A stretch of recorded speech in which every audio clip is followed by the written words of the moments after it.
What is a BOLT score and how do you find it?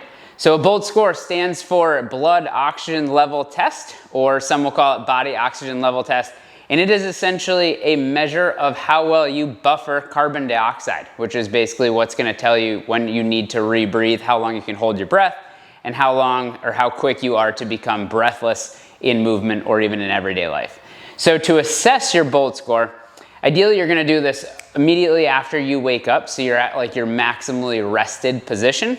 If you are going about your day and you want to assess this, again, we want to limit the variables that play into this. So I would take 10 minutes, lie down, have just nice, easy, controlled in and out inhales and exhales while being very calm, trying to get as relaxed as possible. But ideally, if you can do this upon waking, it would just be a more consistent, easier to compare time in, time out. Ultimately, how this is going to work is while maintaining normal breath cycles. So not trying to have big inhales, not trying to have big exhales, just naturally letting the air come in, naturally letting the air go out. Once you exhale, again, not forcefully, not all your air, just cease breathing on your exhale normally. You're then going to hold your breath and start a watch. And you're basically going to be there in this calm state until you first get the first instinct of air hunger, or I need a breath.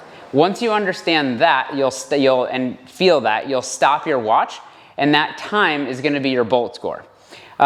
You don't want to basically be in a place where you're holding your breath as long as you can, because that's not going to be a valid score. You're essentially just going for a breath hold. Once you have the first instance of I need a breath, this little air hunger sensation, that stops the clock. And an easy way to kind of self-regulate yourself on this is, as you're resting before doing this, you're going to be breathing through your nose. So lips are closed, steady in nose, steady out nose, back and forth. You'll finish your exhale, lips are still closed, nose is closed, you're holding your breath. When you take your first inhale after your breath hold, it shouldn't be a loud breath, it shouldn't be a big forceful breath. It should literally just be a normal inhale, exactly as the one was prior to the breath hold. If it's anything more than that, you push too long.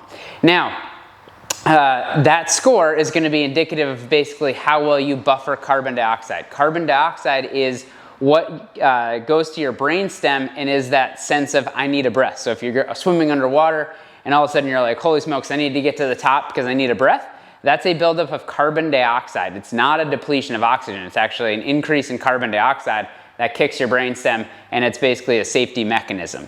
Now, with the knowledge we have from your BOLT score, what we can do is we can work on different breath protocols based on where you're at with your BOLT score to improve that, which will ultimately help reduce anxiety, which will greatly help your overall sleep function, knock down things like sleep apnea or just snoring or poor sleeping habits, which will make you feel much, much better anyways. And then in terms of like exercise, the benefits are huge because you're going to find that you're able to not become as breathless as quickly with the same level of conditioning. So it's something where it has like huge benefits to be aware of, work on, and then you have the ability to continually easily retest on a regular basis to make sure the work you're doing is actually improving your BOLT score.